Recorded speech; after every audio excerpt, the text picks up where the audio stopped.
కూటమి ప్రభుత్వ పాలనలో జిల్లా అభివృద్ధి పదంలో పయనిస్తుందని మంత్రి ఫరూక్ అన్నారు. 79వ స్వాతంత్ర దినోత్సవ వేడుకల్లో భాగంగా కడప పోలీస్ పెరేడ్ ప్రాంగణంలో రాష్ట్ర న్యాయ మైనార్టీ సంక్షేమ శాఖ మంత్రి ఎన్ఎండి ఫరూక్ జాతీయ జెండా ఆవిష్కరణ చేశారు. పోలీస్ పెరేడ్ ప్రాంగణంలో పోలీసు పటాలాల నుండి గౌరవ వందనం స్వీకరించారు. స్వతంత్ర దినోత్సవం సందర్భంగా జిల్లా సమగ్రాభివృద్ధిపై జిల్లాలో ప్రభుత్వం చేపడుతున్న సంక్షేమ పథకాలు, ప్రభుత్వ కార్యక్రమాలపై సమగ్ర నివేదికను వివరించారు.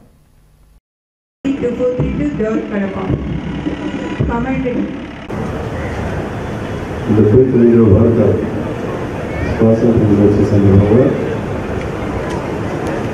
ఈ వేడుకల్లో పాల్గొనే అవకాశాలు కలిగిస్తున్నారు. గౌరవ ముఖ్యమంత్రి గారికి ధన్యవాదాలు తెలియజేస్తూ,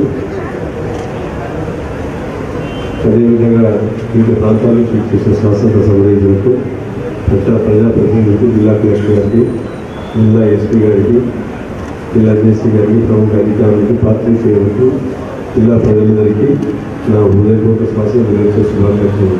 అదేవిధంగా విద్యార్థులందరికీ నేను ఆశిస్తున్నాను. దేశ స్వాతంత్రం కోసం బ్రిటిష్ పాలనకు వ్యతిరేకంగా ఎన్నో ఉద్యమాలు నిర్వహించి తన ప్రాణాల తత్వంగా ప్రాయం అర్పించి మనకు స్వేచ్ఛ స్వాతంత్రాన్ని ప్రసాదించిన త్యాగమూర్తులకు ఈ సందర్భంగా అంజలి ఘటించవలసిన మన జాతిపిత మహాత్మా గాంధీ గారు, బాలనాయకులు గారు, మోహన్ అబ్దుల్ కలాం గారు, వారితో పాటు ఎందరో మా అమరవీరులు చేసిన త్యాగాలకు ఫలితంగా మన దేశానికి స్వాతంత్రం చేసింది. ఆ మహనీయుల త్యాగాల మనందరికీ స్ఫూర్తిదాయకం.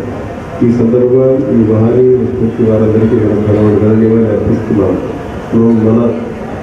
మనం కూడా వారి ఆశయాలను, లక్ష్యాలను అనుసరిస్తూ దేశభక్తి స్ఫూర్తితో అదే బాటలో పయనించి ప్రజాసేవకు జిల్లా ప్రగతికి మనం అనుకున్న బాధ్యతలు చేద్దాం.